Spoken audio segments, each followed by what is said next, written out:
भेड़ो तमें लाल जो पाण ई तरंदो ईंदो भेड़ो तमें लाल जो पाण ई तरंदो ईंदो पाण ई तरंदो ईंदो तंहिंखे लहर न लौटो ईंदो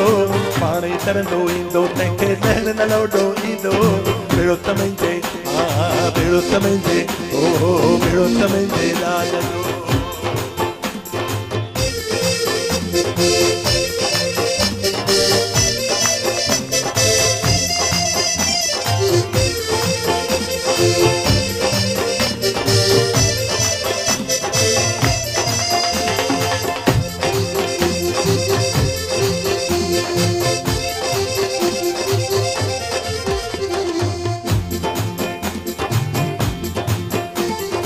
वेठरिया या वाट ते वाट घुमण ईंदो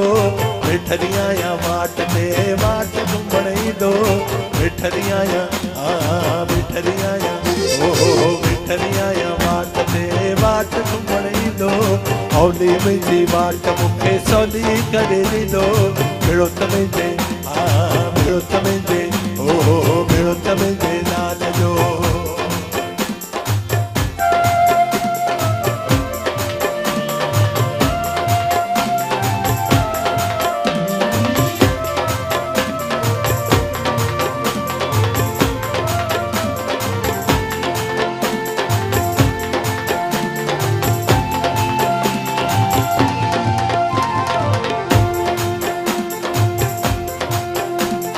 वेठरिया या बाग में बाग घुमण ईंदो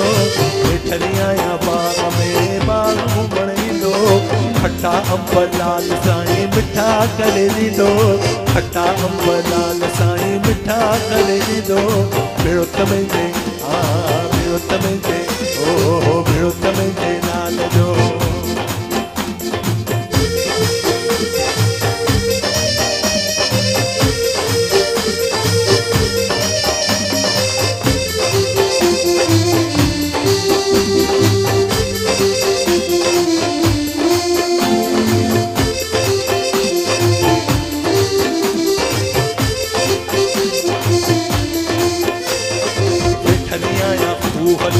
खूब घुमण ईंदो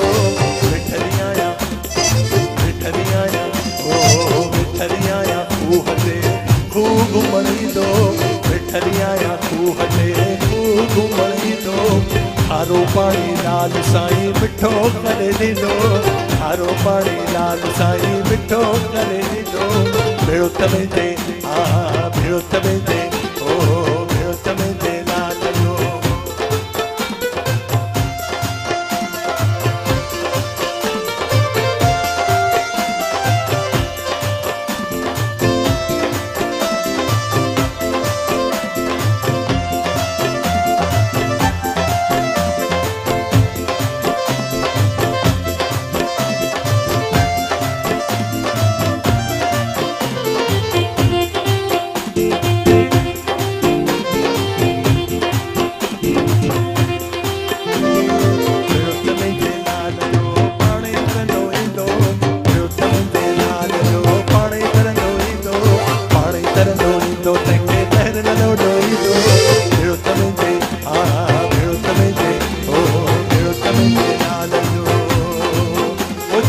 अचन साईं जे द्वार दिल जा थींदा बेड़ा पार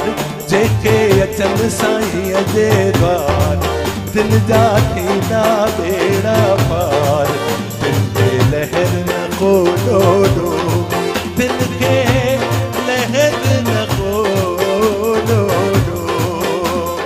भेड़ो तमें लाल जो पाण ई तरंदो ईंदो